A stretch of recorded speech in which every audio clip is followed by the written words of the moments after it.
There is a building in New York City that makes people sick just by existing, not metaphorically, not as a complaint about architecture or aesthetics. Physically sick. Headaches that start the moment you walk through the door.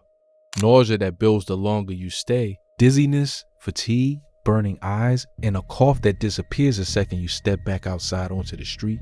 This is not a haunted house story. This is not conspiracy theory content. This is a documented, studied, formally named medical phenomenon, and it is happening inside one of the most expensive buildings ever constructed in the United States. Subscribe right now, because what we are about to tell you has been buried in engineering reports and medical journals for decades, and almost nobody in mainstream media has connected all the pieces together. Stay until the end, because the reason this building makes people sick is far stranger than you expect.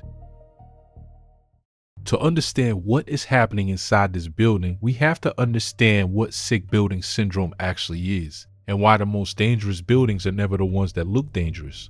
Sick building syndrome is real. The World Health Organization recognized it in 1984. The EPA has studied it extensively. The condition describes a situation where occupants of a building experience acute health symptoms that are directly linked to time spent inside that structure, with no other identifiable illness to explain the symptoms. The symptoms are specific: headaches, dizziness, nausea, eye, nose, and throat irritation, dry cough, dry or itchy skin, difficulty concentrating, fatigue, sensitivity to odors, and the defining characteristic that separates sick building syndrome from ordinary illness: the symptoms resolve shortly after leaving the building. You feel fine at home, you walk into work, by 10 a.m. your head is pounding, by noon you can't concentrate, by 3 p.m. you are exhausted in a way that has nothing to do with your sleep schedule. You go home. Within an hour you feel normal again. Repeat every single day. Studies suggest that up to 30% of new or renovated buildings worldwide may have indoor air quality problems significant enough to produce these effects in occupants.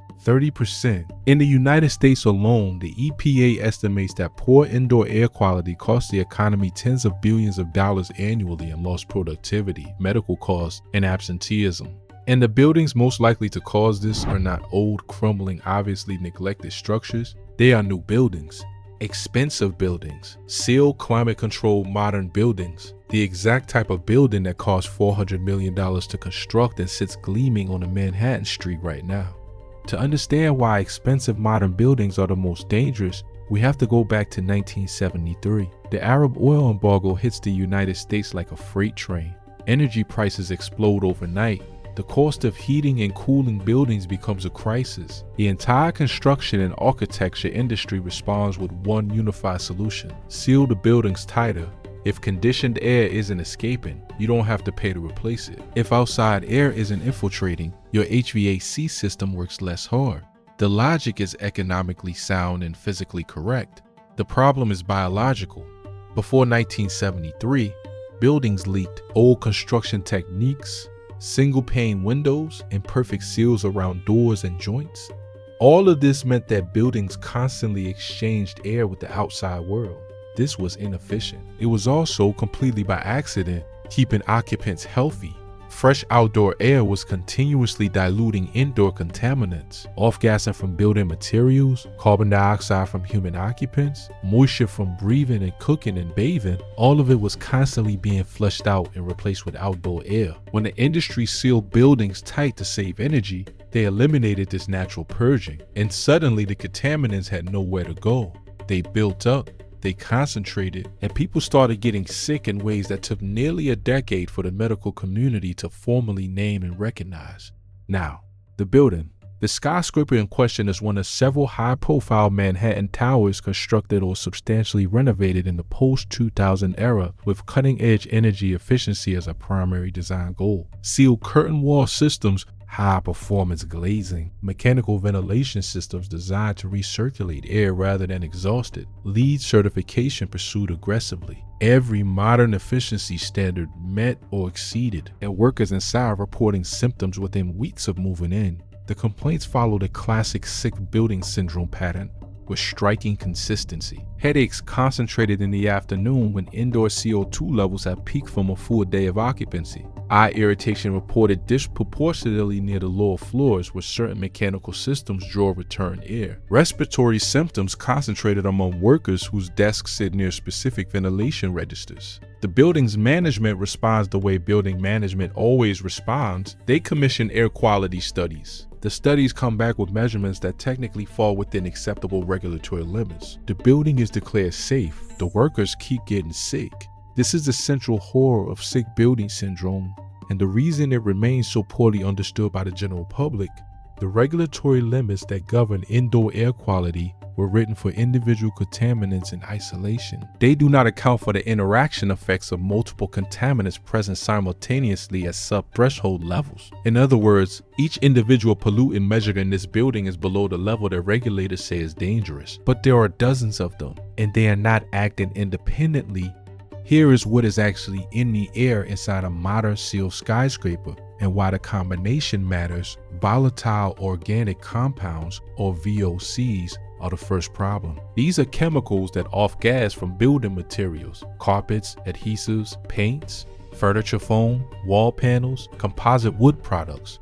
A new building is essentially a chemical soup of off-gassing materials. Formaldehyde from pressed wood, benzene from adhesives, toluene from paints, xylene from cleaning products. Each of these compounds has a regulatory threshold below which it is considered safe in isolation, but human beings are not exposed to them in isolation. In a sealed building with recirculated air, every occupant is continuously breathing a complex mixture of dozens of VOCs simultaneously, 8 to 10 hours a day, 5 days a week.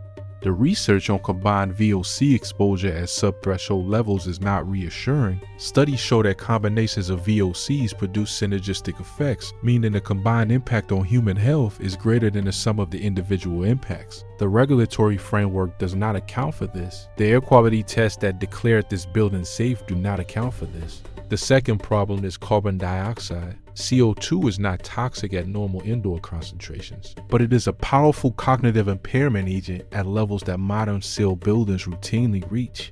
Outdoor air contains approximately 400 parts per million of CO2. ASHRAE, the organization that sets ventilation standards for buildings, considers 1,000 parts per million acceptable for occupied spaces. Research published in the last decade suggests that at 1,000 ppm, the level considered acceptable, human cognitive performance measurably declines. Decision-making scores drop, response times increase, the ability to concentrate degrades. At 1,400 ppm, which shield buildings with inadequate fresh air exchange routinely reach by mid-afternoon on fully occupied days. The cognitive impairment is significant enough to measure in controlled studies. Workers in this building aren't imagining that they can't think clearly by 3 p.m. The CO2 in the air they're breathing is literally impairing their brain function. The third problem is the HVAC system itself. Heating, ventilation, and air conditioning systems in large commercial buildings are mechanical systems. Mechanical systems require maintenance in a large commercial building is expensive, complicated, and chronically underfunded. Inside the ductwork of a typical large commercial building are layers of accumulated dust, mold spores, bacterial colonies, and in many cases actual standing water in the drain pans beneath cooling coils. When the system runs, it doesn't just move conditioned air, it picks up everything in those ducts and distributes it uniformly to every occupied floor. Mold is the specific horror here. Cooling coils and air handling units condense moisture from the air. This is how air conditioning removes humidity. That moisture has to go somewhere. It drains into a pan. If that pan isn't perfectly sloped, if the drain isn't perfectly clear, water pools. Pooling water in a dark, warm, humid environment is a biological incubator. Mold colonies established in HVAC. Drain pans release spores continuously into the airstream. Those spores travel through the ductwork and enter the lungs of every person in the building. Many mold species produce mycotoxins, compounds that at sufficient concentrations cause respiratory symptoms, neurological effects, immune suppression, and a full constellation of sick building syndrome symptoms. In this building, remediation crews have been documented accessing mechanical floors for mold treatment on multiple occasions. The building's management characterizes this as routine preventive maintenance. Former occupants characterize it as crisis response that arrived years too late.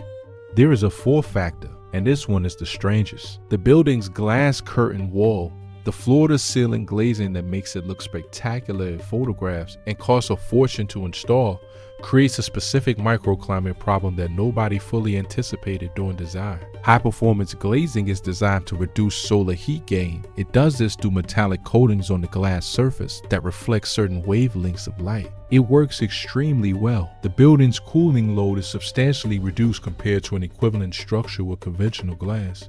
But those same coatings alter the quality of light that enters the building. The specific wavelengths they filter most aggressively include portions of the visible spectrum that human circadian biology depends on to regulate the sleep-wake cycle. Workers inside buildings with high-performance glazing receive light that is technically bright enough to see by, but spectrally wrong, missing the blue wavelength components that tell the human brain it is daytime, that regulate cortisol production, that anchor the circadian rhythm to the external environment.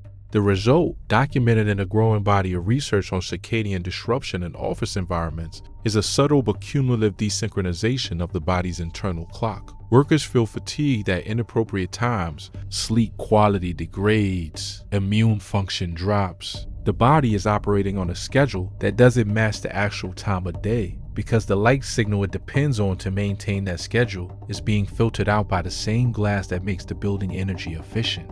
This is not a headache causing isolation, but combined with elevated CO2, combined with VOC exposure, combined with mold spore inhalation, it creates a physiological environment where the human body is running below capacity every hour of every workday in a building that cost $400 million to build and received awards for its design. The people who suffer most from sick building syndrome are almost never believed. This is the part of the story that makes it genuinely disturbing. Because the symptoms are non-specific, headaches and fatigue and difficulty concentrating are not exotic presentations that trigger alarm bells. The default institutional response is to question whether the symptoms are real at all. Workers are told they are stressed. They are told they need more sleep. They are told the air quality test came back clean. In documented sick building syndrome cases that have gone to litigation, the pattern repeats with numbing consistency. Workers report symptoms. Management commissions tests that return acceptable results. Workers continue reporting symptoms. Management suggests psychological causes. Workers who pursue the issue aggressively are quietly managed out of their positions. A few years later, an outside investigator finds the mold colony in the mechanical room or the failed ventilation damper that has been recycling 95% return air for 3 years, or the VOC spike from a material that wasn't disclosed during renovation. The cover-up is never intentional in the way a conspiracy is intentional. It emerges from the ordinary institutional instinct to protect asset value. A building declared to have a sick building syndrome problem loses tenants, loses value, loses the reputation of everyone associated with its development. So the tests are framed carefully, the results are communicated selectively, and people keep getting sick.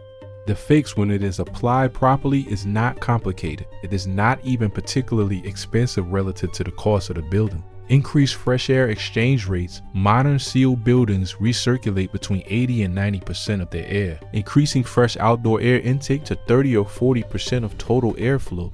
Even accounting for the increased energy costs dramatically reduces the concentration of every indoor contaminant simultaneously. Inspect and remediate HVAC drain pans and ductwork on a rigorous mandatory schedule, not when someone complains, not when a tenant threatens legal action.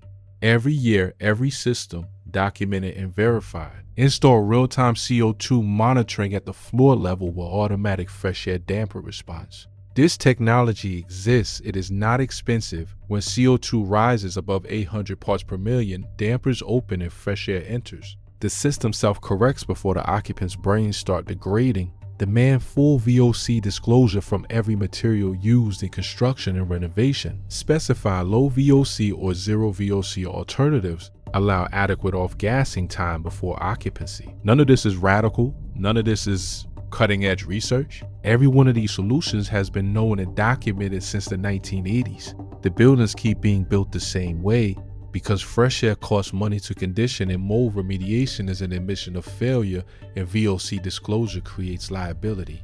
There is a $400 million skyscraper in Manhattan where people go to work every day and come home every evening with headaches they have learned to accept as normal. They blame their commute, they blame their screen time, they blame their age, their diet, their stress levels. They take ibuprofen at 2 p.m. and push through the afternoon and feel fine by the time they reach their apartment, and never once consider that the building itself is doing this to them. The most dangerous structures are never the ones that look dangerous, they are the ones that look perfect. Gleaming glass, award-winning design, certified and approved and tested and declared safe by every regulatory body with jurisdiction. And somewhere inside the mechanical room on the 14th floor, the drain pan is full of standing water. The mold has been growing for 2 years, and the air handling unit is distributing it to all 47 floors with perfect climate controlled efficiency. This is what $400 million buys you in modern Manhattan. Subscribe, because the building down the street has the same problem and nobody is talking about it yet.